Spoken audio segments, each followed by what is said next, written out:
Hello there, my name is Matt Petrowski. I'm the creator and the developer of the theme studio for FileMaker Pro. In this short video, what we're going to do is take a look at a new theme that is called Compact Activity.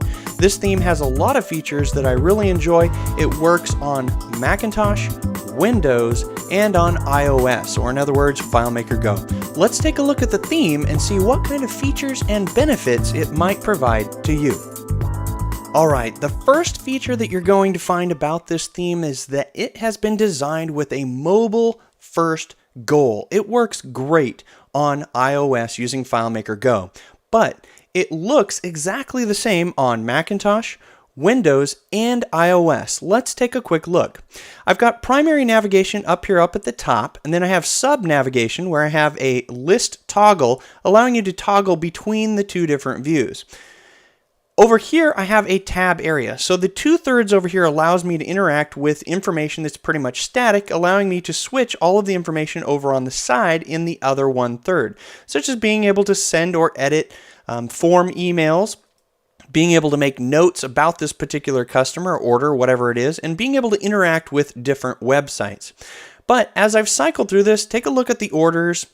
I've got a standard scrolling portal.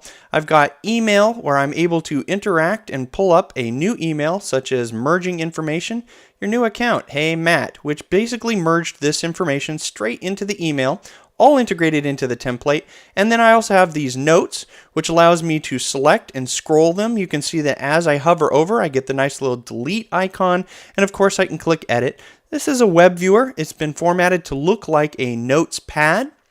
And then, of course, have websites that I interact with, services that keep my information. Now, one thing I'd like to mention before we switch over to taking a look at the two other devices is that even though this was designed mobile first for the landscape orientation, I can actually use this on the desktop and scroll things out so that my websites are full size, allowing me to interact with my information in the website with the information over here. Now, obviously, this is very ugly because it's being squashed into this small area. But the trend in web design is to make things responsive, meaning they will actually respond and reformat based on the dimensions of the web viewer. That's exactly what's going to happen as you start to work with more and more websites. And of course, you can design your own as responsive designs too. But let's take a look at the Windows version and the iOS version and see how they compare.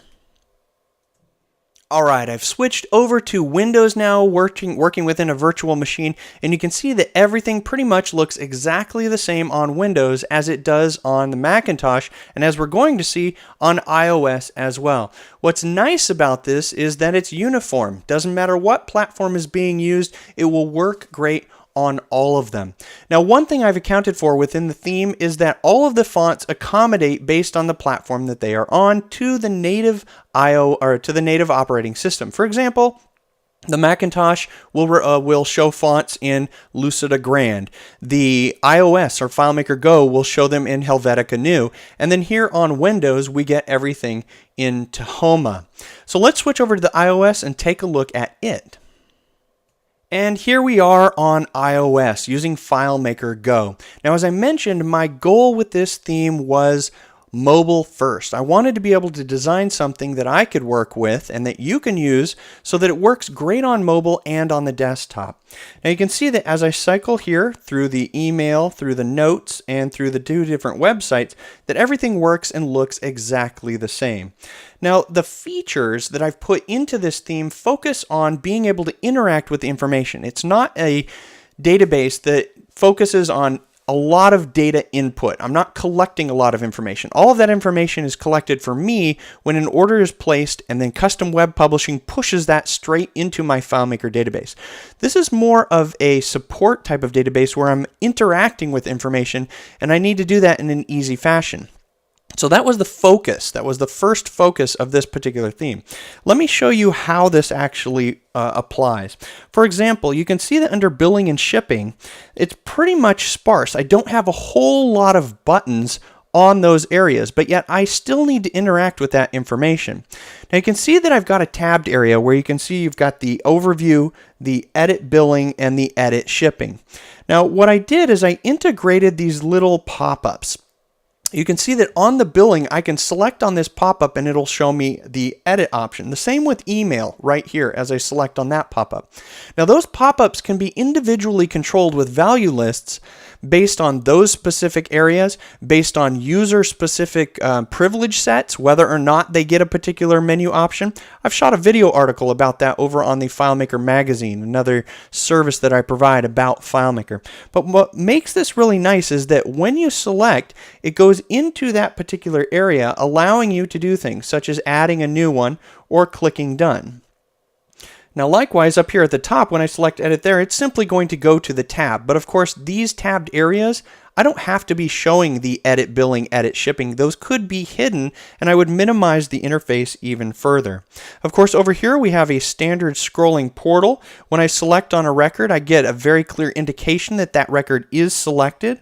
But one of the things that I like the most about this particular design, aside from the ability to integrate a merge functionality, such as being able to have all of this information be automatically merged in, as you can see right there, the first name, the last name, etc. I like the fact that you can see right here when I'm within a FileMaker field, natively I need to be able to interact with this information. And this is just one of the two things that I really like. So you can see over here as I click, notice that I'm able to highlight. These are web viewers allowing me to focus on information and being able to copy only that information that I want to be able to grab. So if I just want that information right there, I can copy that and then go over to a web viewer or another application like Safari and be able to take that information easily directly off of the screen. It's one of the reasons that I like web viewers, but of course I can always go over and edit this information at any time that I need to, allowing me to cycle through all of those fields by simply clicking next and just moving through each of the fields like FileMaker normally would. Now the other feature that I like, beyond the ability of being able to select that information directly on screen, oh, and by the way, for the information that isn't a web viewer, such as you see under there in the websites area, I've got these really quick and easy handy copy icons, which allows you to copy that particular value so that you can go right over to your website and interact with it right away. But the feature that I really like, you can see over here, are the notes.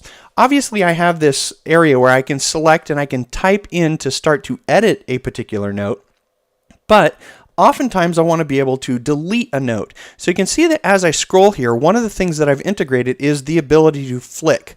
So these notes can be filtered and then appear however you want them to. You can edit them by selecting on the edit icon or the edit link, and it will actually load that particular note, allowing me to edit it.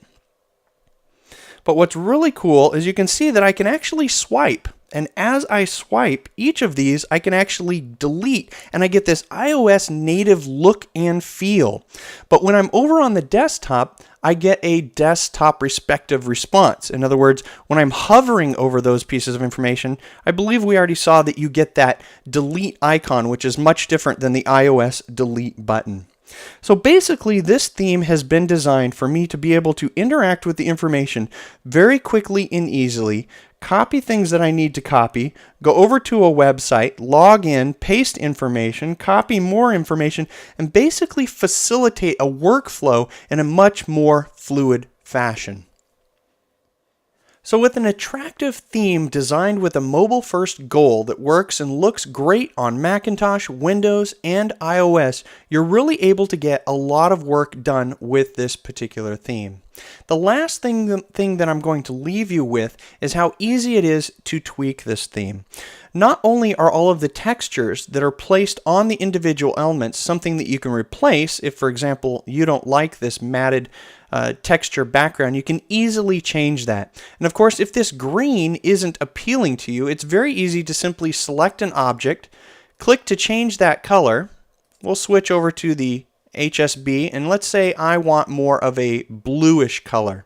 And then I can simply change this one right here, use the magnifying glass, and of course absorb that color, and then set a lighter shade in order to make the gradient right there. But of course, all I have to do is change just that one object. You can see that I've made it so that the buttons overlay and automatically change based on just the one object. But of course, I can now use the copy appearance or the copy object style. And all I have to do is copy that to my clipboard, and I could easily select as many of these as I want, and then just apply the style. And very quickly, I can turn this from a green theme to a blue theme, red theme, orange theme, whatever color you want to use. And of course, because I'm still here in layout mode, I can obviously undo that and undo everything right back to the shape that it was originally. So this theme is a great theme if you have a mobile initiative within your FileMaker objectives. You can use this on the desktop for Macintosh, Windows, iOS. It will work anywhere and provide all of the features and functionality. All of the stuff integrated in the template is also great to learn from, such as the integrated merge, which has been implemented in a very sublime way so that it's very easy to integrate with your own database.